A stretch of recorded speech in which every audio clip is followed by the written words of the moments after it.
हर हर महादेव। जय भोलेनाथ। प्रभु की असीम कृपा आप पर सदा बनी रहे।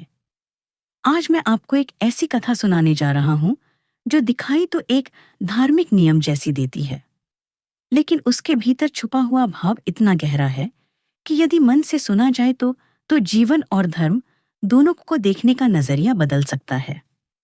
यह वही प्रश्न है जो शायद आपके मन में भी कभी न कभी उठा होगा कि जब तुलसी को दुनिया भर में सबसे पवित्र पौधा माना जाता है, जब उसे लक्ष्मी का प्रतीक, विष्णु प्रिय और हर आंगन की शोभा समझा जाता है, जब हर पूजा में तुलसी दल के बिना प्रसाद अधूरा माना जाता है, तब फिर महादेव के पूजन में तुलसी क्यों नहीं चढ़ाई जाती? शिवलिंग पर तुलसी रखने को वर्जित क्यों बताया गया? क्या यह केवल शास्त्रों का नियम है या इसके पीछे कोई ऐसा गूढ़ रहस्य है जो धर्म के सबसे कोमल पक्ष को छूता है? इसी रहस्य ने एक दिन स्वयं कैलाश पर विराजमान माता पार्वती के मन में भी हलचल पैदा कर दी। उस दिन कैलाश की चोटियों पर एक अनोखी शांति पसरी हुई थी। हिमालय की ठंडी हवा भी जैसे धीमी गति से बह रही थी। आकाश साफ था। चारों ओर एक अलौकिक निस्तब्धता थी, मानो प्रकृति स्वयं किसी गहरी बात के प्रकट होने की प्रतीक्षा कर रही हो। महादेव गहन ध्यान से बाहर आए। उनकी जटाओं में बंधी गंगा की धारा चंद्रमा की रजत ज्योति से चमक रही थी। नीलकंठ की दिव्यता चारों ओर फैल रही थी। उनके बाईं ओर माता पार्वती विराजमान थीं। पर उनके शांत मुखमंडल के भीतर आज एक प्रश्न बार बार जन्म ले रहा था। उन्होंने संकोच भरे पर प्रेमपूर्ण स्वर में महादेव से पूछा, नाथ, एक बात मेरे मन को लंबे समय से विचलित कर रही है। संसार के हर घर में तुलसी की पूजा होती है। लोग उसे देवी स्वरूप मानकर प्रणाम करते हैं। भगवान विष्णु को तुलसी के बिना भोग अधूरा माना जाता है, लेकिन आपके पूजन में तुलसी को चढ़ाना निषिद्ध बताया गया है। भक्त आपके चरणों में बिल्वपत्र, धतूरा, आंख, बेल के पत्ते, भस्म और गंगाजल चढ़ाते हैं, पर तुलसी का नाम तक नहीं लेते। ऐसा क्यों? क्या केवल शास्त्रों ने ऐसा कह दिया या इसके पीछे कोई गहरी कथा छुपी है जिसे दुनिया नहीं जानती? पार्वती के प्रश्न को सुनकर कुछ क्षण के लिए शिव की दृष्टि गहरी हो गई, जैसे कोई पुराना स्मृति द्वार उनके अंदर खुल गया हो। उन्होंने अपनी स्थिर आंखों को थोड़ी देर नीचे झुकाया, फिर बहुत धीमे पर स्पष्ट शब्दों में कहा, देवी, जो लोग यह जानते हैं कि शिवलिंग पर तुलसी नहीं चढ़ती, वे सिर्फ नियम जानते हैं, कारण नहीं।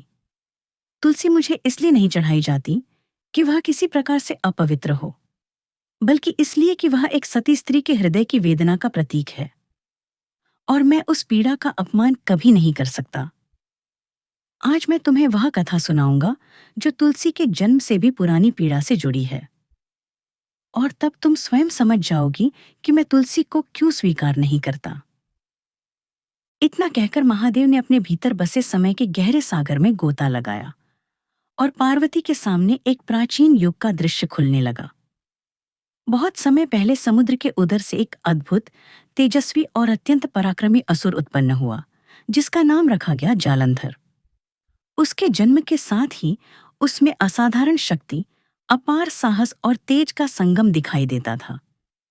वह बड़ा हुआ तो देवता भी उसकी वीरता से भयभीत होने लगे। लेकिन जालंधर की वास्तविक शक्ति उसके अस्त्र शस्त्र, सेना या पराक्रम में नहीं थी। उसकी शक्ति का सच्चा स्रोत थी उसकी पत्नी वृंदा। वृंदा कोई साधारण स्त्री नहीं थी। वह अत्यंत तपस्विनी, नियमबद्ध, संयमी और विष्णु की अनन्य भक्त थी। उसका जीवन कठोर व्रतों, साधना और पतिव्रत की पवित्रता से भरा था। उसने अपने पति की दीर्घायु और सुरक्षा के लिए ऐसे ऐसे व्रत किए थे कि उसके पतिव्रत की शक्ति ने जालंधर के चारों ओर एक अदृश्य दिव्य कवच निर्मित कर दिया था। जब भी जालंधर युद्ध भूमि में उतरता, वृंदा की निष्ठा और तपस्या उसके चारों ओर सुरक्षा चक्र बनकर खड़ी हो जाती। देवताओं के अस्त्र उस कवच से टकराकर निष्फल हो जाते। इंद्र, वरुण, अग्नि, यहाँ तक कि अनेक देवताओं ने मिलकर जालंधर के अहंकार को रोकने की कोशिश की, लेकिन हर बार उनका प्रयास असफल रहा, क्योंकि जालंधर पर प्रहार करने से पहले ही वृंदा के पतिव्रत की दीवार खड़ी हो जाती। देखते ही देखते जालंधर इतना अभिमानी हो गया कि उसने देवताओं के लोकों पर भी अधिकार जमाने की चेष्टा की। इंद्रासन खतरे में आ गया। देवताओं की सभाओं में भय और निराशा फैलने लगी। वे समझ चुके थे कि जालंधर को हराने की कुंजी उसके शस्त्रागार में नहीं, उसकी पत्नी के हृदय की पवित्रता में छुपी है। जब तक वृंदा का व्रत अटूट है, तब तक जालंधर अजेय है।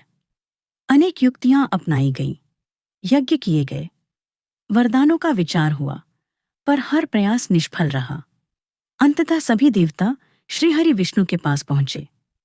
देवता थके, भयभीत और चिंतित थे। वे बोले, प्रभु, जालंधर के पास ऐसा कवच है जिसे हमारी किसी भी अस्त्र से छेदा नहीं जा सकता। उसकी शक्ति उसकी पत्नी के पतिव्रत से आशी है। हम चाहे जितना भी प्रयास करें, जब तक वृंदा का व्रत अटल है, जालंधर को रोका नहीं जा सकता। विष्णु मौन हो गए। उनका हृदय धर्म की रक्षा और एक सती स्त्री के सम्मान के बीच खिंचने लगा। वे जानते थे कि वृंदा जैसी पतिव्रता को कष्ट देना स्वयं धर्म को ठेस पहुंचाने जैसा है। पर यदि जालंधर को न रोका गया तो त्रिलोक में अन्याय का साम्राज्य हो जाएगा। यज्ञ बाधित होंगे, ऋषियों की तपस्या भंग होगी, प्रजाएं पीड़ित होंगी और संतुलन टूट जाएगा। लंबे विचार और मौन के बाद उन्होंने कहा, एक ही मार्ग है, जालंधर को अजेय बनाने वाला कवच टूटे, अर्थात वृंदा का पतिव्रत भंग हो। बिना उसके यह संभव नहीं, और यह कार्य कोई और नहीं, मुझे ही करना होगा। सभा सन्न रह गई। देवताओं के लिए यह समाचार आश्चर्य और पीड़ा दोनों का कारण था। उन्होंने कांपते हुए पूछा, प्रभु, यह कैसे संभव है? वृंदा तो सती है, उसके तप में हस्तक्षेप करना अधर्म नहीं होगा।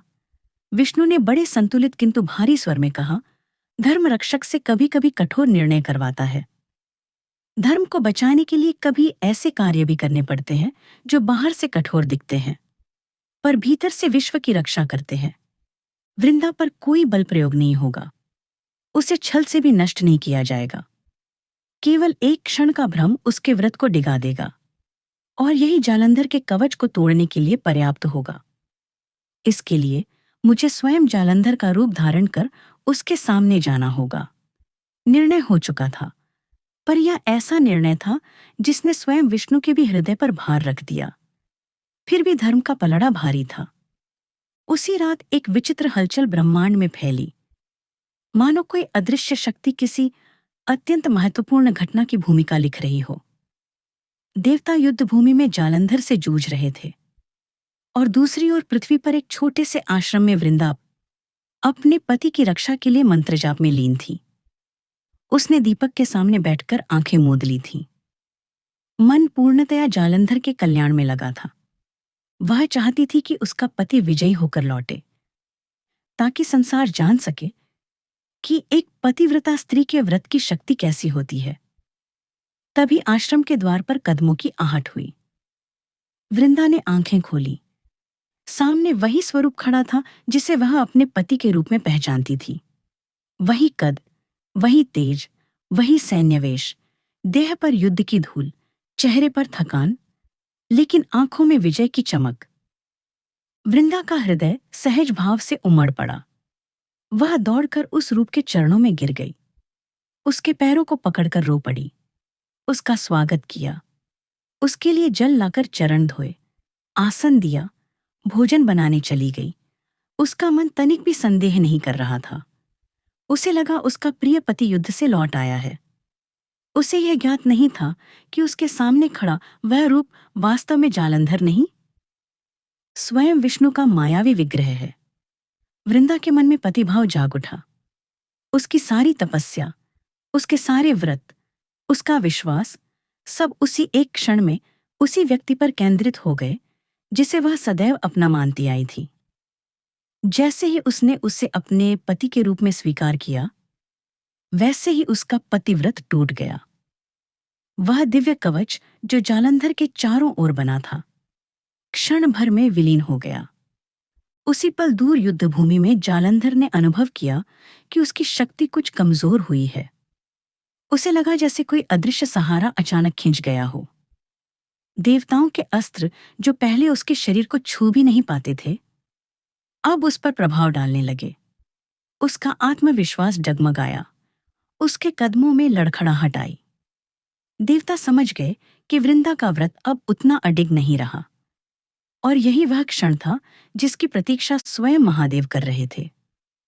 शिव ने त्रिशूल संभाला और एक ही प्रचंड प्रहार में जालंधर का अंत कर दिया। उसकी मृत देह धरा पर गिर गई और देवताओं के लिए युद्ध का समापन हो गया। धर्म की रक्षा हो गई, पर दूसरी ओर एक स्त्री का संसार टूटने वाला था। कुछ समय बाद जब विष्णु ने वृंदा के सामने अपना वास्तविक स्वरूप प्रकट किया और सारी घटना का सत्य बताया कि जालंधर के वध के पीछे उसके पतिव्रत के भ्रमभंग की भूमिका रही, तो वृंदा की आत्मा तक हिल गई। उसे लगा कि उसके जीवन की सारी साधना, विश्वास और निष्ठा का उपयोग किसी और उद्देश्य के लिए कर लिया गया। उसके तप का सहारा उसके पति के जीवन की रक्षा के लिए नहीं, उसे मृत्यु के मुख में धकेलने के लिए लिया गया। उसकी आंखों में जल भरा, उसका हृदय विदीर्ण हो गया। वह कांपती हुई आवाज में बोली कि उसकी पवित्रता, उसका विश्वास, उसके व्रत, सबका उपयोग छल के साथ किया गया। वह विष्णु को देख रही थी, जिन्हें वह स्वयं भगवान मानती थी, और यह सोचकर उसका मन चीत्कार कर उठा कि जिसे उसने ईश्वर माना, उसी ने उसके सुहाग को छीनने में भाग लिया। उस क्षण में उसका आहत हृदय रो पड़ा। उसने विष्णु को श्राप दिया कि उन्हें भी पत्नी वियोग का दर्द सहना पड़ेगा, और वही श्राप आगे चलकर रामावतार में सीता वियोग के रूप में साकार हुआ। वृंदा के लिए अब जीवन और देह दोनों अर्थहीन हो चुके थे। उसके भीतर जो संसार था वह बिखर चुका था। वह अग्नि के सामने गई। अपनी सती निष्ठा के साथ उसने अग्नि में प्रवेश किया और अपने प्राण त्याग दिए। जब उसकी देह भस्म हो रही थी, तब तीनों लोकों में जैसे करुणा की एक तरंग फैल गई। हवाएं थम गईं, आकाश मौन हो गया। पृथ्वी ने उस दर्द को अपने भीतर समेटना शुरू किया। वृंदा की राख जहां जहां गिरी, वहां वहां से एक अद्भुत पौधा अंकुरित होने लगा। उसका रंग हरा भरा था, उसकी पत्तियों से शीतल सुगंध निकलती थी, उसके चारों ओर एक दिव्य आभा फैली हुई थी। यह कोई साधारण पौधा नहीं था, यह वृंदा के तप, त्याग, पीड़ा और सतीत्व की जीवित प्रतिमा था। यही पौधा आगे चलकर तुलसी के नाम से जाना गया। उसी समय विष्णु वहां प्रकट हुए। उनका हृदय पश्चाताप से भरा था। वे तुलसी रूपी उस दिव्य वनस्पति के सामने झुके और बोले, हे वृंदा, तुम्हारा सतीत्व अनुपम है, तुम्हारा त्याग अवर्णनीय है। तुमने धर्म की रक्षा के लिए जो सहा, वह कोई साधारण स्त्री नहीं सह सकती। तुम अब इस पौधे के रूप में सृष्टि में अमर रहोगी। मेरी पूजा तुम्हारे बिना कभी पूर्ण नहीं मानी जाएगी।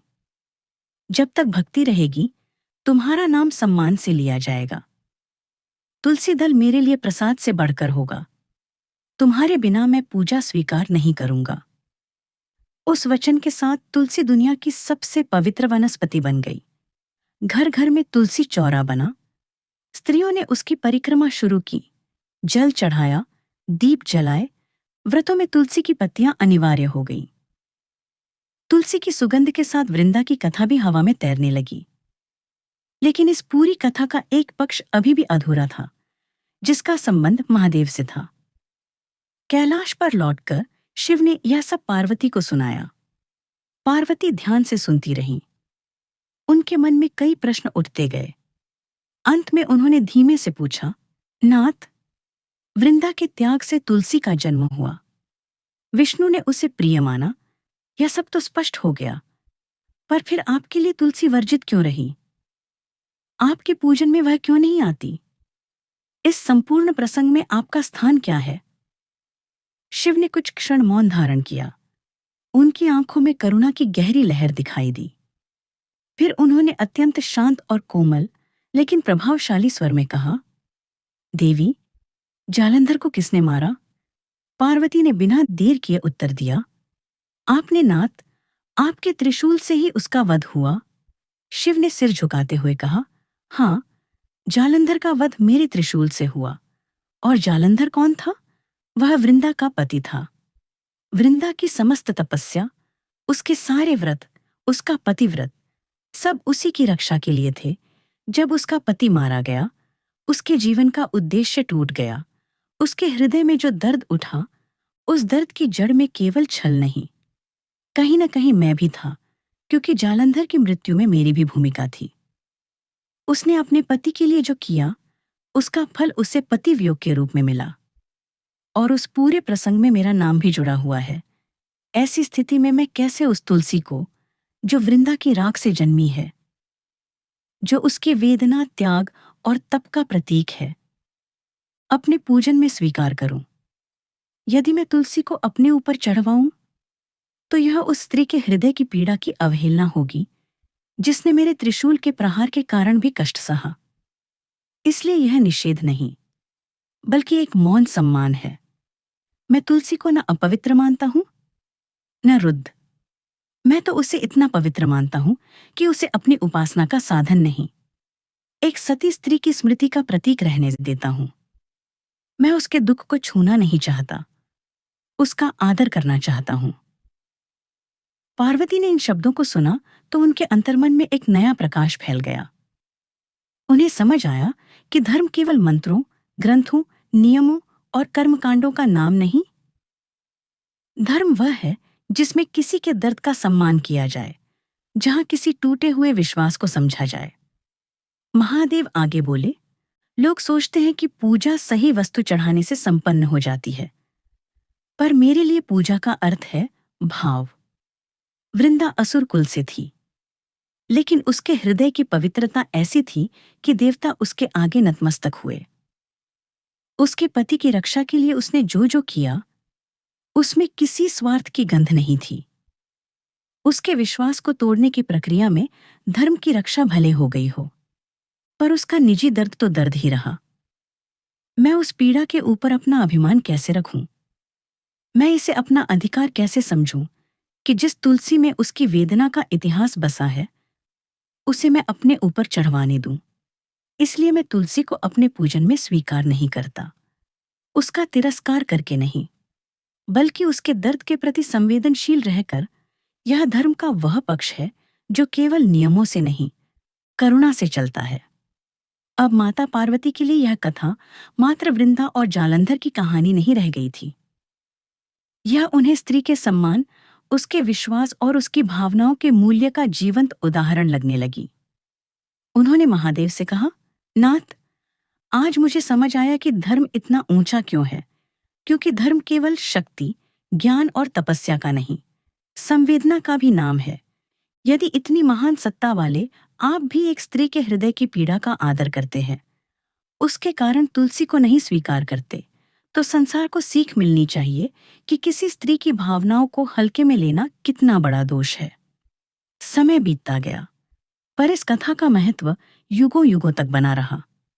आज के समय में जब लोग धर्म को केवल तिथियों, व्रतों, नियमों और कर्मकांड तक सीमित कर देते हैं कि किस दिन क्या करना है, कौन सा फूल चढ़ाना है, किस दिशा में दीपक रखना है, तब यह कथा हमें याद दिलाती है कि सच्चा धर्म उस क्षण जन्म लेता है जब हम किसी के हृदय को समझते हैं, किसी के दर्द को पहचानते हैं, किसी के आंसुओं को महत्व देते हैं। शिव का तुलसी न स्वीकारना हमें सिखाता है कि जीवन में कभी-कभी सबसे बड़ा धर्म यही होता है कि हम किसी के पुराने घावों पर हाथ न रखें, किसी की पीड़ा को सुंदर बहाने बनाकर बार बार न जगाएं, बल्कि मौन रहकर उसका सम्मान करें। तुलसी वर्जन हमें यह भी संदेश देता है कि जो पौधा आज हमारे आंगन में तुलसी के नाम से खड़ा है, वह केवल औषधि या सुगंध नहीं, वह वृंदा की तपस्या, उसके पतिव्रत और उसके आंसुओं का प्रतीक है। विष्णु के लिए वह प्रिय है क्योंकि उन्होंने स्वयं उसे वचन दिया। शिव के लिए वह प्रिय इसलिए है कि वह एक सती स्त्री की पीड़ा का स्मारक है। वे उसे स्वीकार करके नहीं, बल्कि उसके आघात का आदर करके उसे सम्मान देते हैं। इसका अर्थ यह नहीं कि तुलसी शिव के विपरीत है, बल्कि यह है कि शिव उस स्मृति को इतना पवित्र मानते हैं कि उसे अपने कर्मकांड का साधन नहीं बनने देते। वे चाहते हैं कि हर भक्त यह समझे कि पूजा में वस्तु से अधिक भाव महत्वपूर्ण है। यदि कोई व्यक्ति अपने घर की स्त्री को दुख देकर, उसके विश्वास को तोड़कर, उसके आंसुओं को अनदेखा करके देवालय जाए और वहां कितने ही फूल, फल, तुलसी या भोग चढ़ा दे, तो क्या वह सचमुच धार्मिक कहलाएगा? महादेव की यह कथा साफ कहती है नहीं। धर्म तब जीवित होता है जब हम संवेदनशील होते हैं, क्षमाशील होते हैं, किसी की पीड़ा को समझकर उसे टालने की जगह उसे स्वीकारें और उसका आदर करें। तुलसी वर्जन केवल एक धार्मिक परंपरा नहीं, यह एक दिव्य स्मरण है कि स्त्री का सम्मान ही धर्म का मूल है। वृंदा के रूप में तुलसी हमें यह सिखाती है कि किसी भी युग में, किसी भी युग पुरुष के लिए, किसी भी धर्म की सच्ची परीक्षा इस बात से होगी कि वह अपने आचार विचार में स्त्री के हृदय का कितना सम्मान करता है। महादेव के लिए तुलसी न चढ़ाना किसी दंड का नियम नहीं, बल्कि एक मौन प्रणाम है, एक सती स्त्री के त्याग के प्रति विनम्र नमन है। और जब भी कोई भक्त यह सुनकर शिवलिंग पर तुलसी न चढ़ाए, तो उसे यह याद रखना चाहिए कि वह किसी निषेध को नहीं निभा रहा, वह वृंदा की पीड़ा को प्रणाम कर रहा है। वह उस धर्म को सम्मान दे रहा है जो पीड़ा को भी मान देता है। यही इस पूरी कथा का सार है और यही शिव का संदेश भी, कि जिसे दुख मिला हो उसे सम्मान दो, उसके घावों पर आस्था का वस्त्र रखो, नमक नहीं। और इसी भाव से आज तक शिव को तुलसी नहीं चढ़ाई जाती, पर तुलसी के आगे झुकने वाली हर भक्ति में महादेव की ही करुणा मुस्कुराती रहती है।